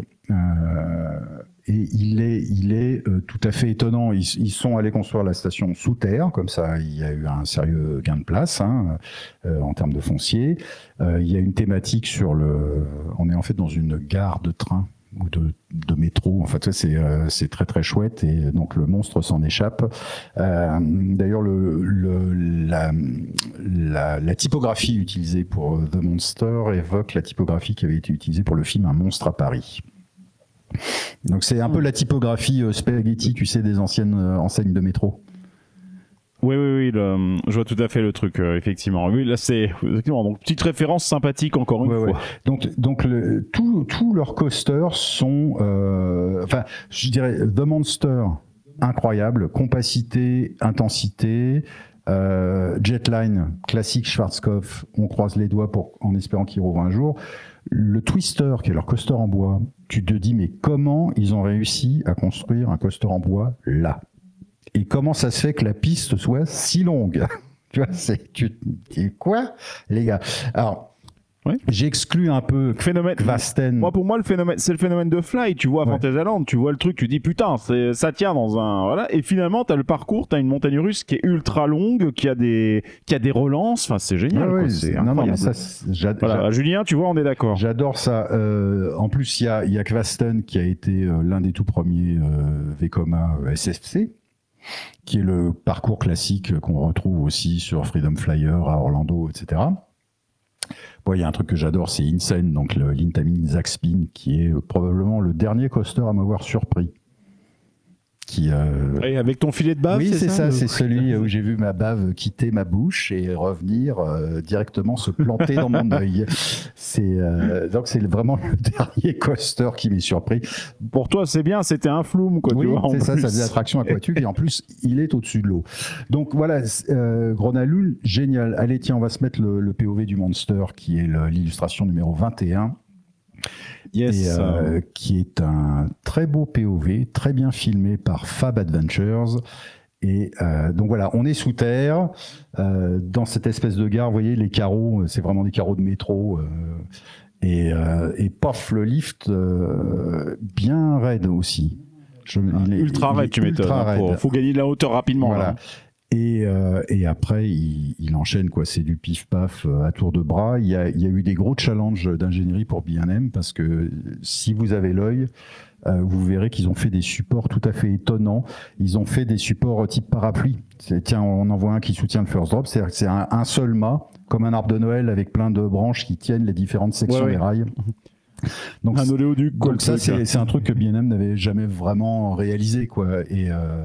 Et quand on se rend compte de la proximité des autres attractions, des décors, on passe vraiment au milieu à une vitesse de malade. Je dois avouer que à l'arrière, lors de la première inversion, j'ai eu une petite, je ne vois plus d'un seul coup, tu vois, c'est un petit voile, un petit voile. Non, c'est tout à fait incroyable, Monster, vraiment une réussite. Et paf, frein magnétique et on redescend tranquillement dans la gare. Alors j'en profite, on peut ensuite se mettre l'illustration 22 qui est Insane.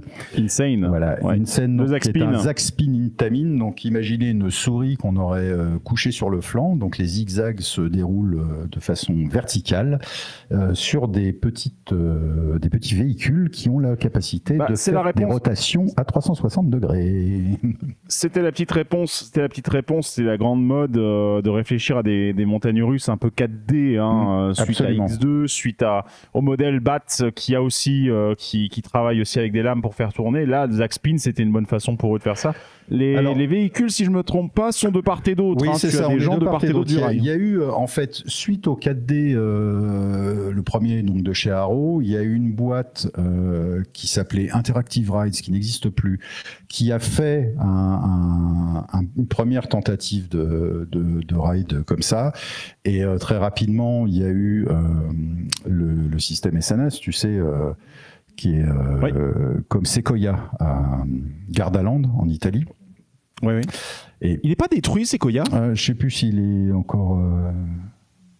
Je crois, il me semblait, mais dans je le suis pas chat, vous me répondez si Sequoia existe encore ou pas à Gardaland. Enfin, toujours est-il que voilà, ils sont tous rentrés dans la brèche. Intamin, c'est quand même bien faire ça. Moi, j'ai vraiment adoré ce truc. C'est ultra violent et j'ai vraiment beaucoup aimé. Je sais que Valentin préfère la version. C'est Premier Ride ou SNS, je sais plus. Il est détruit. Merci Fearless Picture. Donc Sequoia n'existe plus. Je crois que c'est SNS, il me semble. C'est ça. Le Free Spin, c'est ça, Free Spin Coaster. Voilà. Oui, c'est ça. Ok, donc Sequoia détruit. Alors accessoirement, je précise un petit truc aussi, c'est qu'un Zaxpin comme ça, moi la première fois que j'en ai vu un, c'était à Terra Mythica. Absolument, ouais. Sauf que le leur, en plus, a eu malheureusement un accident qui d'ailleurs a fait considérer à Intamin d'ajouter quelques modifications techniques de sécurité sur le Zaxpin par rapport à cet accident. On vous renvoie vers la vidéo de Étienne qui en a parlé justement. Je crois que c'est l'Inferno à Terra Mythica, si je ne dis plus de conneries sur ce truc-là. Par contre, je me rappelle d'une autre anecdote qui était un peu... bon, voilà. Terra Mythica, en fait, donc c'est un parc qui est géré par la communauté de Valence. Ouais. Donc, l'administration, quoi. Et le truc, c'est que le parc se trouve dans une ancienne carrière qui se trouve sur les surplombs de Benidorm. Et encore une fois, je raconte l'histoire, c'est là que j'ai fait mon premier SLC. Mais surtout, le parc était vraiment magnifique. Petite musique romantique. Oui, c'est musique romantique avec des baves, donc c'est musique sadomaso, voilà, mais bon. Donc un truc genre Rammstein, quelque chose comme ça, quoi. Mais du coup, le truc, c'est que ce parc-là, en fait, il est géré avec le cul, qu'on soit parfaitement d'accord. Du coup, un soir, j'étais là-bas, c'était il y a des années, et le soleil se couche. J'avais mon petit truc parce que j'aimais beaucoup ce parc et je me prenais genre un burger dans le quartier grec, un truc comme ça où il y avait un petit fast-food qui était correct. Et puis je allais juste me poser parce que tout le parc étant en déclivité, en fait, il est à flanc de carrière, donc du coup, c'est vraiment un truc à étage, quoi. Il y a plusieurs niveaux et donc tu as une vue mais magnifique sur toute la baie de Benidorm. Je suis en train de manger mon burger et d'un coup, il faisait particulièrement chaud. Les Espagnols avaient mis la clim à fond, du coup, pouf, coupure de courant dans toute la baie. Toute la baie dans le noir, instantanément. Et le parc aussi. Et là, j'étais surpris de me dire, mais c'est marrant, il n'y a rien qui prend il n'y a pas de groupe d'électrogène, etc. Et là, en fait, je me balade dans le parc, silencieux, noir. Enfin, c'était limite de l'urbex à ce niveau-là. J'arrive, donc en fait, on pouvait faire le tour du parc tout autour, comme ça, et repasser devant l'Inferno, en fait, en descendant. Et je vois là des pauvres malheureux qui sont dans vous savez, le Zaxpin, en fait, du coup, a son secteur de frein qui est incliné avant de rattraper pour arriver sur la gare à plat. Sauf que sans courant électrique, le Zaxpin, lui, le spin, il est complètement libre. Et le spin reste bloqué dans la dernière position. Et je vous laisse deviner dans quelle position étaient bloqués les malheureux Ils étaient bloqués la tête à l'envers. Alors, figure-toi que c'est arrivé aussi sur le nid des Marsupilami. Sauf que le nid des Marsupilami est beaucoup plus soft, mais au retour en gare, et ça c'est arrivé en fait pendant la visite de l'European Coaster Club l'année dernière, il y a une des voitures qui était retournée. Ah bah voilà. Et donc du coup voilà, donc oui, le Zaxpin Intamin. Je vous cache pas que pour moi la machine elle est impressionnante parce que je me suis dit mais comment impressionnant ce truc là, ultra vertical, ultra compact, etc. Mais j'ai pas envie de foutre mon cul là-dedans, parce que pour le coup le coup de la fin où il n'y a pas un système qui permette justement au moins de redresser, sans compter qu'en plus encore une fois, si vous voyez le Zaxpin, le secteur de frein final, il doit être bien à 4-5 mètres de haut, quoi, le point auquel tu commences à freiner. Donc il était complètement hors de portée d'un Alors, quelconque opérateur. Cela dit, il est très haut sur pattes, mais la gare est également très en hauteur. Ouais, mais en fait, là, en fait, ça te fait une queue qui remonte comme ça et qui redescend, quoi. Et les freins commencent assez haut dans cette descente. Et du coup, ça m'a... Ouais, mais ces gens-là, je sais pas comment ça s'est terminé pour eux. Bon, certainement bien, il y a pas de problème, mais ouais, là, je vous cache pas que ça m'a pas... Bon, bah, toujours est-il que... Heureusement, le courant est reparti. Quand ça marche, c'est génial. Heureusement, le courant... c'est ça, quand ça marche, c'est génial. Le courant est reparti à peu près 1h30 plus tard. Bon, je n'étais plus au niveau du Zaxpin, donc je ne sais pas si les gens étaient encore dessus ou pas. J'espère que non quand même. Mais j'ai compensé en allant refaire un tour du SLC en haut qui est Titanides, qui est genre le lift est face à la baie, c'est incroyable. Et surtout, à cette époque-là, j'avais pu faire Magnus Colossus et je le ponçais, ce coaster en bois. Parce que certes, il n'était pas très confortable, c'est le même constructeur que Bandit, si je dis pas de conneries. C'est Roller Coaster Corporation of America. C'est ça, mais par contre, bordel de merde, cette vue, quand tu arrivais en haut du lift, tu faisais le tour, enfin tu faisais ton demi-tour. Donc tu avais la carrière, en fait, tu avais le logo de la carrière, en fait. Au sommet de la carrière, tu faisais ton demi-tour, tu faisais ta double down, ta drop en double down, face à la baie. C'était une tuerie. Franchement, c'est Terra Mythica, le parc est magnifique. Il a peut-être un des emplacements les plus sublimes parce que tu fous même une bûche à la con de merde, elle aura une vue de malade mental en fait. Ce parc est vraiment génial. C'est triste des ce qui vues de lui malade arrive. mental si tu vas dans les parcs de bord de mer en général. Là, je reprends l'exemple de Blackpool, mais c'est vrai que par exemple le haut du lift du Big One, c'est vu sur la Manche. Oui, tu vas directement tu dessus. Vois, et pareil à Grenalound, tu es directement sur le fjord, donc tous les coasters, presque tous les coasters, leur lift, non, il y a effectivement le Jetline, le lift fait dos au fjord, mais Monster, Insane, en fait tout ça est face au fjord, donc Insane, tu as vraiment l'impression d'être pendu au-dessus de la flotte quand tu fais la première inversion, le premier drop, là c'est tout à fait incroyable. Ouais. Et tiens, on va se mettre la 23 qui est le POV de la Wildamoosen, donc la Wild Mouse, parce que ça permet aussi de voir donc son interaction avec le Jetline. Et puis là on voit ils sont vraiment intriqués. Ils sont complètement imbriqués les uns dans les autres. Ils utilisent beaucoup, ils ont beaucoup de poteaux. En fait, ce sont les supports du Jetline qui ont été modifiés pour pouvoir accueillir la Wild Mouse, qui est une Wild Mouse de Gerstlauer, qui est vachement bien. C'est marrant parce que la dernière fois que je suis allé à Grenalound, c'est probablement sur l'attraction sur laquelle il y avait la plus longue attente. Ah bon, peut-être le côté family, peut-être. Oui, c'est le côté familial, effectivement, parce que elle est assez rock'n'roll, mais elle est tout à fait accessible aux petits. Je ne sais plus quelle est. C'est original d'avoir enfermé le début du lift comme ça. Encore une fois, entre les c'est bâtiments. Une optimisation de l'espace disponible. Ah oui, c'est-à-dire que le Jetline et la souris utilisent le même plan de lift. Le lift de la souris est imbriqué sous les poteaux du lift. Là, quand on arrive là, on est en fait sous le lift du Jetline. On contourne le lift du Jetline. On passe sous la zone de frein du Jetline. On fait du zigzag. On passe allez, on va se faire un petit coup de hairpin, là, un coup à gauche, un coup à droite. Et le coup à droite, on est à moins de 2 mètres du top du lift du Twister, là, tu vois, à droite. Et après, on se rebarre dans la structure du Jetline. Et il y a un moment quand même où la souris va prendre son indépendance et aller un petit peu se balader ailleurs, mais l'essentiel du circuit de la Wildamoosen appartient au Jetline. Donc c'est pour ça que je comprends que le parc ait du mal à rouvrir le Jetline. Déjà parce qu'ils sont probablement empêtrés dans tous les conséquences de ce regrettable accident. Mais s'ils devaient démonter le Jetline, ça veut dire qu'il faudrait peut-être démonter la souris aussi, du coup. Tu vois, donc il y a un gros cas de conscience là qui peut se poser. Donc j'expliquais. Et même, Vas-y, je continue parce que donc Grenalound se situe à peu près à 45 minutes à pied du centre de Stockholm. On peut évidemment prendre un bus, on peut prendre un VTC, mais la promenade est quand même très très agréable. Il faut bien vérifier les horaires d'ouverture du parc. En général, quand il y a beaucoup d'affluence et quand il y a les histoires de concerts, ça leur arrive de couper les journées en deux. C'est-à-dire que tu prends ton billet, mais tu vas le prendre pour une tranche horaire. C'est-à-dire que tu peux avoir des tranches horaires 10h-16h, puis des tranches horaires 16h-22h, par exemple.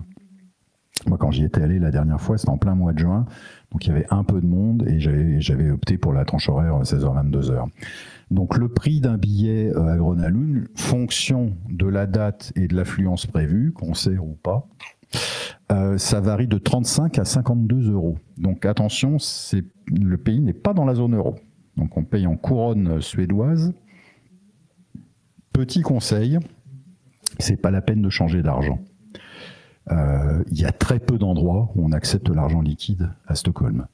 Donc, allez-y avec une carte bancaire ou un paiement sans contact avec votre téléphone.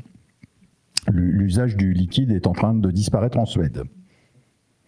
Ouais, bah ça, il y a pas mal de pays justement qui tournent vers ça, justement, sur cette logique de dégager le liquide, parce que mine de rien, il y a une énorme charge logistique sur le fait d'avoir un système d'argent liquide, parce qu'il faut bien amener les billets, gérer les trucs, les coûts de la contrefaçon, ce genre de trucs. Donc du coup, oui, ça joue énormément. Donc c'est pour ça qu'effectivement, c'est pas surprenant. Par contre, juste avant de partir dans ce genre de destination où du coup votre carte va être utilisée, bien entendu, vérifiez avec votre banque les taux de conversion, les commissions qu'elles vont prendre, parce que généralement les tarifs internationaux, certaines banques traditionnelles classiques peuvent avoir la tendance de facturer ça un peu plus cher. Donc faites juste attention à ça. Ouais, je ne saurais. Le coup, d'ailleurs, si vous organisez petit comme tip. ça des voyages régulièrement à l'étranger, je ne saurais trop vous conseiller de prendre une banque en ligne. Certains youtubeurs en font la pub. Moi, j'ai moi-même ouvert un compte là-bas, ce qui vous permet de changer l'argent directement sur votre compte sans avoir à payer les commissions. Ça, c'est une possibilité, Jean-Marc. C'est une possibilité. Après, il y a une seconde possibilité aussi qui marche, qui peut dépanner également. Quand vous allez dans les lieux de passage, dans les aéroports, les gares, vous avez souvent des maisons de la presse ou des bureaux comme ça. Vous pouvez trouver normalement dans tous les pays de ce style-là des cartes bancaires que vous prépayez. Oui. Ça existe aussi en France. Pour un certain montant, tant que vous passez pas un certain montant maximum, vous n'aurez pas besoin nécessairement de déclarer, de mettre un compte, un truc comme ça derrière. Donc en fait, ça vous permet déjà de précharger du cash dessus, de faire la transaction une seule fois, voire même éventuellement la payer en liquide auprès de ce genre ce genre d'institution qui pourrait l'accepter en général. Et à partir de là, ça vous permet d'avoir une petite carte locale, temporaire. Ça peut être aussi une alternative. Dans certains cas, renseignez-vous sur ce genre de truc, ça peut exister. Bon, on a un peu de pub là, donc je suggère qu'on remonte un peu les commentaires dans le chat. Ouais, vas-y. Mais on arrive sur la fin aussi, là. Hein. Il ne reste plus qu'un truc. Ouais, le Dark Ride a l'air génial aussi. Oui, alors Fearless, quand je disais ligne merci, il s'est retourné. Il n'était pas complètement retourné 180 degrés, mais il était suffisamment retourné pour qu'on puisse pas décharger les visiteurs. Et il a fallu faire appel à toute l'équipe de maintenance pour redresser la nacelle. Tikiwaka et le truc à Trips Drill. Oui, c'est ça. Il parlait des imbrications des pylônes, les structures qui sont partagées entre deux rides pour le coup. Il parlait de ça à ce moment-là. On m'appelle Marcel. Le Dark Ride a l'air génial aussi. Alors de quoi? Je crois qu'on parlait de Terra Mythica à ce moment-là. Ah oui, le labyrinthe du Minotaure. Le labyrinthe du Minotaure qui est du même constructeur que Toutankhamon. Toutankhamon, absolument. Ouais. Ils n'aiment pas le cash en Suède, non. Et les bières sont... Alors oui, la vie est un peu... J'allais y venir, Grand Gamin 88. Les bières sont... Oui, tu vois, j'allais dire, grosso modo, si on veut faire une petite bouffe à Grenaloun, il faut compter 20-25 € quand même. Donc il y a toujours des snacks moins chers, mais c'est pas super bon marché. Et on continue à parler des prix. Donc je vous ai dit, les fonctions de l'affluence, le billet, une journée entre 35 et 52 €. En revanche, ce billet vous donne droit à 2 fast-pass. Donc il faut sélectionner à l'avance les 2 attractions ou la seule attraction, et vous la faites 2 fois, sur lesquelles vous comptez utiliser ces fast-pass, et vous choisissez une tranche horaire. Donc ça, c'est offert, c'est avec votre billet, c'est cadeau, voilà.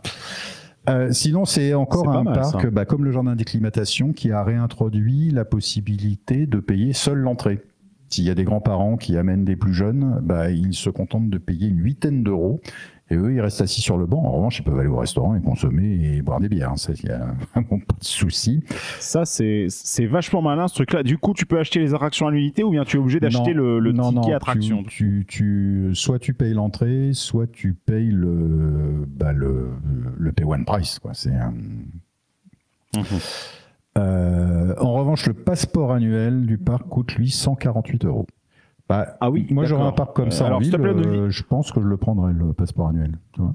Ouais, alors par contre, je te cache pas, faut pas dire le prix trop vite parce que si des gens du parc de l'Est parisien entendent, ils vont dire mais vous voyez qu'on peut encore monter les prix. Mais 850 balles, tu dis. 850 balles, hein, c'est ça? Non, 148. Ah merde, putain, oui, j'avais mal compris, j'ai entendu 848, je me suis dit, non, 148 euros, voilà. Ah oui, 150 balles, non, c'est que dalle, attends, c'est absolument que dalle pour un parc comme ça. Voilà. Avec la qualité des attractions, et justement, tout à l'heure, je vous parlais du comment ils ont réussi à entrer le Twister. On a justement un POV du Twister à vous montrer, qui a été réalisé par Coaster Force, donc c'est une garantie de qualité de prise de vue en plus. Regardez-moi ce Wooden un peu. Alors, il est très beau, spectaculaire, mais putain il tabasse, hein, franchement. Et moi j'aime les Wooden, hein, mais putain il tabasse. Ça c'est prenez un stock de Doliprane pour avant et pour après, en préventif et en curatif. Tu vois. Et effectivement, en haut du lift, on va se rendre compte. Vous voyez, comme elle est proche, la souris, je vous dis, elle est à 2 mètres du haut du lift, la souris. Et vous allez voir, en fait, la courbure des virages, elle est hyper réduite. Bon, ça, c'est ce que leur permet leur train. Hein. C'est un Coaster Gravity Group. Mais il y a de l'airtime, il y a du virage, il y a de la bosse, il y a des jets latéraux. Alors ça, évidemment. Mais regardez surtout la longueur du circuit. Et pour la petitesse, je veux dire, il est pas très haut, ce coaster. L'empreinte au sol, quoi. Ils ont vraiment réussi. On réutilise, putain. On réutilise le moindre mètre carré est utilisé, mis à profit. Ah, mais il y a pas. Bon, après, là, il a vachement perdu en vitesse, par contre. Oui, mais il repart quand même, regarde. Ouais, il repart, il récupère un peu il en récupère quand même un petit peu, mais effectivement, oui, il est. Ouais, quand même, hein, putain, impressionnant. Hein. Alors oui, il y a pas mal d'éjecteurs, mais il n'est quand même pas super confortable. Donc, mais c'est une machine intéressante, franchement, parce que. Ah ben non, très là, intéressant. Quand on dit ils ont rentré au chausse-pied, ils ont vraiment rentré au chausse-pied. Hein. Ah oui, putain, oui, tu m'en parles pas. Non, parce que quand il s'appuie aussi, il y a des poteaux du Jetline. Enfin, toi, il y a plein de morceaux. Il y a le Kvasten qui est pas loin. Enfin. Non, c'est délirant.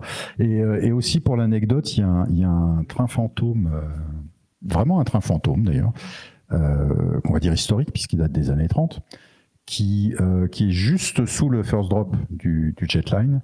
Et il est très rigolo, ce train fantôme, parce qu'il est thématisé sur le thème du train. Et c'est pas souvent qu'on voit ça. C'est-à-dire, il est aimé sur la thématique donc de la voie ferrée du train. C'est ça. D'accord. Donc c'est plutôt rigolo d'avoir fait un train fantôme sur le thème du train. Voilà. C'est plutôt rigolo. C'est très original en tout cas. C'est une très bonne chose. Ouais. Mais alors les tours de chute sont incroyables. Il y a 4 tours. Si je dis pas de sottises, il y a au moins il y avait jadis le Starflyer le plus haut du monde qui culminait à 90 mètres, je crois. Il y a un space shot, il y a une tour de chute et il y a une 4e tour, je sais même plus ce que c'est. Mais ça rend le paysage urbain de Stockholm. Tu sais que quand tu es dans le centre de Stockholm et que tu arrives au port, tu vois le parc tout de suite. Tu dis, ah bah je suis dans la bonne direction. Parce que les tours, tu les vois de très très loin. Ah bah sans compter qu'ils en ont pas qu'une. Hein, donc, 4 tours, et bientôt il y aura donc le coaster sur la nouvelle extension qui va bien flirter avec une bonne hauteur, j'ai l'impression. On n'a pour l'instant aucune statistique, évidemment. Il est encore un petit peu tôt. Mais putain, j'ai hâte. Ah, moi aussi, putain, mais oui, je veux pas dire, effectivement, il y en a une avec un tilt. Ouais, ils ont. Mais en soi, j'ai envie de dire, mine de rien, la Suède, là, Liseberg, Gros Ah non, mais les pays nordiques, il y a plein d'excellents parcs. Hein. Bah oui, c'est ce que je voyais. J'étais sur RCDB, et là, ils ont 19 parcs d'attractions en tout cas référencés, 4 qui ont disparu, 37 coasters fonctionnels, 39 coasters qui ont disparu.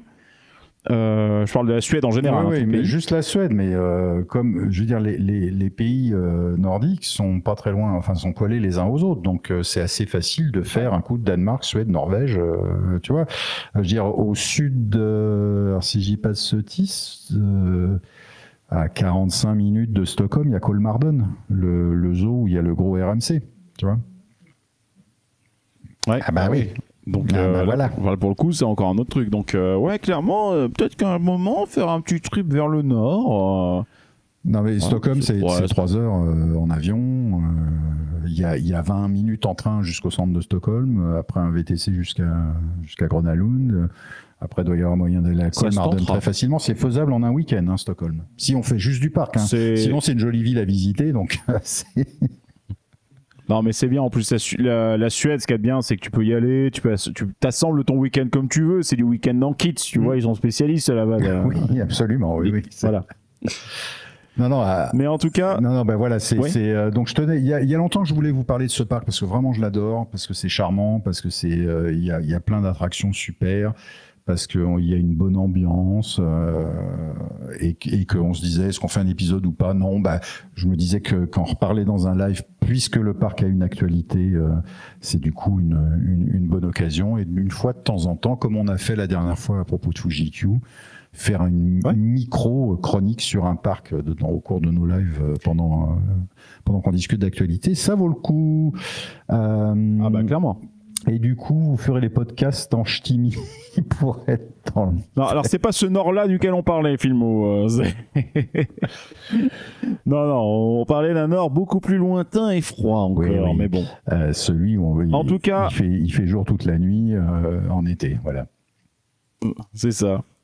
Bon, et bien Jean-Marc, est-ce qu'on n'est pas sur une fin de live? Oui, on a fait le tour, hein. On a fait 1h37 de live, c'est pas mal. On a été raisonnable, je dirais, mais c'est plutôt cool. Non, mais c'est très bien.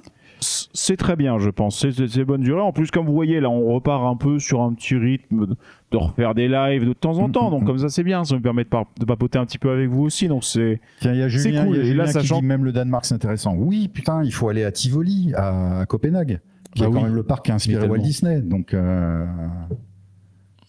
et qui ont aussi un B&M là-bas, d'ailleurs. Oui, absolument. C'est un floorless qui s'appelle Demonen. Un beau floorless. Comme tout. Bon, oui, c'est déjà la fin. Les amis, aujourd'hui, on n'a pas fait 3 heures, on a fait 1h40, ce qui est bien. On va les faire dormir nos yeux. On a pas mal discuté avec vous. Vous étiez assez nombreux ce soir à nous avoir rejoints, donc c'est plutôt cool.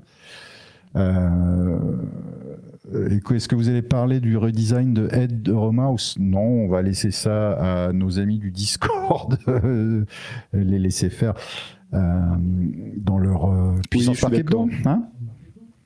C'est ça. Et d'ailleurs, Puissance Park Hebdo, donc vous vous retrouverez demain soir pour le coup. Donc là, bien sûr, quand vous allez écouter cette VOD de live, bien entendu, ce sera plus là, mais c'est mercredi soir à 18h30 Puissance Park Hebdo. Mercredi soir 18h30 sur Discord, exclusivement. Donc rejoignez le Discord pour pouvoir assister à cette émission-là et interagir.